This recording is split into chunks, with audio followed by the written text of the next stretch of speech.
குற்ற பிரேரணையை விசாரிக்க உள்ள பாராளுமன்ற விசேட தெரிவுக்குழு முன்னிலையில் மீண்டும் ஆஜராவதற்காக பிரதம நீதியரசர் கலாநிதி ஷிராணி பண்டாரநாயக்க பாராளுமன்ற கட்டட தொகுதிக்கு இன்று முற்பகல் விஜயம் செய்தார்.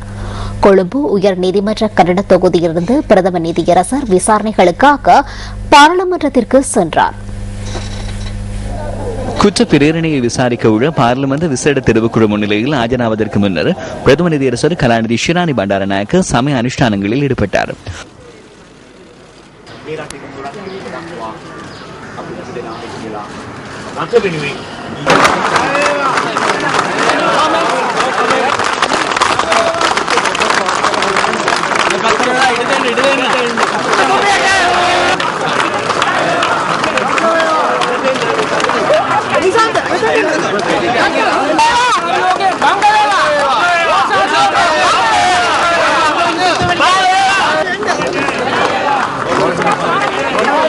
பார்லிமெண்ட் விசேட தெரிவுக்குழு முன்னிலையில் விசாரிக்கப்படும் குற்ற பிரேரணைக்கு எதிராக நீதிமன்ற வளாகத்தில் கூடியிருந்த சட்டத்தரணிகள் எதிர்ப்பு நடவடிக்கையில் ஈடுபட்டனர்.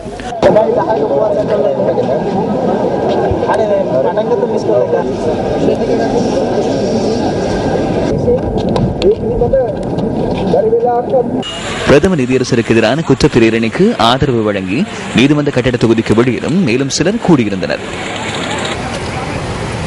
இதேவேளை இந்த முற்பகல் 10:10 அளவில் பிரதம நீதியரசர் கலாநிதி ஷிராணி பண்டாரநாயக்க குற்ற பிரேரணையை விசாரிக்க உள்ள பார்லிமெண்ட் விசேட தெரிவுக்குழு முன்னிலையில் பிரசன்னமாவதற்கு பார்லிமெண்ட் கட்டட தொகுதிக்கு சென்றிருந்தார்.